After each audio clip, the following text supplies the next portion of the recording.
तुम्हारा अहंकार तुम्हें अकेला कर देगा। कभी कभी जीवन हमें ऐसे मोड़ पर लाकर खड़ा कर देता है जहां हमारा सबसे बड़ा दुश्मन कोई और नहीं, हमारा अपना अहंकार होता है।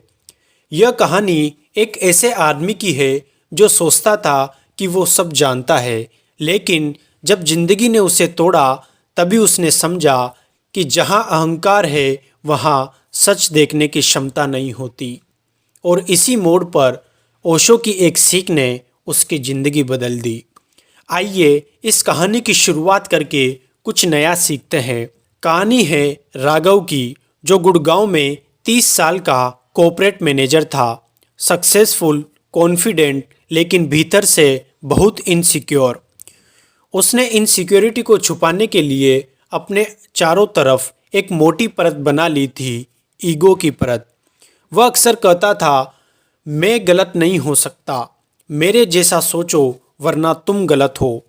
लोग उससे दूर रहने लगे थे, पर उसे लगा कि लोग उसकी सक्सेस से जलते हैं। एक दिन ऑफिस में एक नया आदमी आया, शांत, सादा और बेहद विनम्र।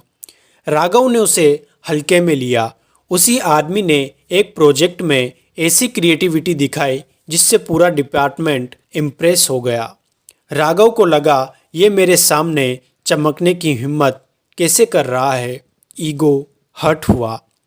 उसने उसे नीचा दिखाने की कोशिश की, लेकिन हुआ उल्टा। उस आदमी की होनेस्टी ने सबके दिल में जगह बना ली। कुछ समय बाद मैनेजर ने कहा, राघव तुम टैलेंटेड हो, लेकिन तुम्हारा ईगो टीम को तोड़ रहा है। ये सुनकर राघव अंदर से हिल गया। उस रात राघव अकेला बैठा था, तन्हा। मोबाइल खोला और यूट्यूब पर एक वीडियो चला, ओशो, तुम्हारा अहंकार तुम्हें अकेला कर देगा। क्योंकि अहंकार को हमेशा ऊंचाई चाहिए और ऊंचाई पर कोई साथ नहीं होता। राघव रो पड़ा। शायद पहली बार जिंदगी में उसने महसूस किया उसकी सारी लड़ाइयाँ बाहर वालों से नहीं बल्कि खुद से थी। कुछ हफ्तों बाद वह ओशो मेडिटेशन रिट्रीट में पहुंचा। वहां उसे एक बात ने झंझोर कर रख दिया।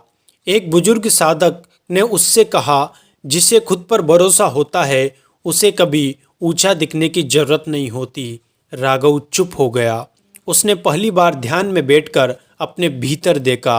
वह बच्चा देखा जो बचपन से खुद को प्रूफ करने में लगा हुआ था, जो डरता था कि लोग उसे कमज़ोर समझेंगे, और उसी डर ने अहंकार की दीवार बना दी थी।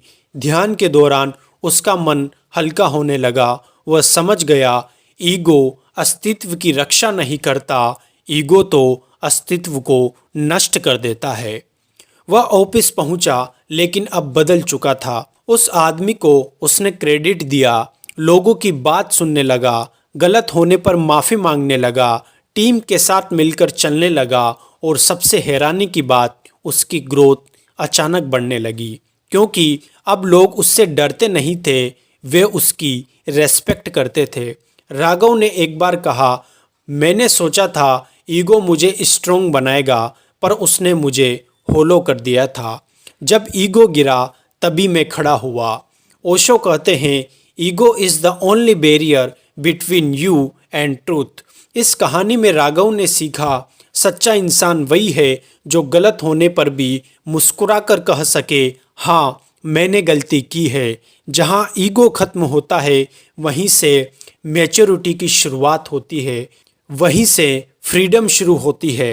अगर आप भी कभी ईगो की वजह से किसी को खोया है या किसी रिश्ते में दूरी आई है तो कमेंट में लिखे, आई रिलीज माई ईगो। यह लिखते ही हीलिंग शुरू हो जाएगी।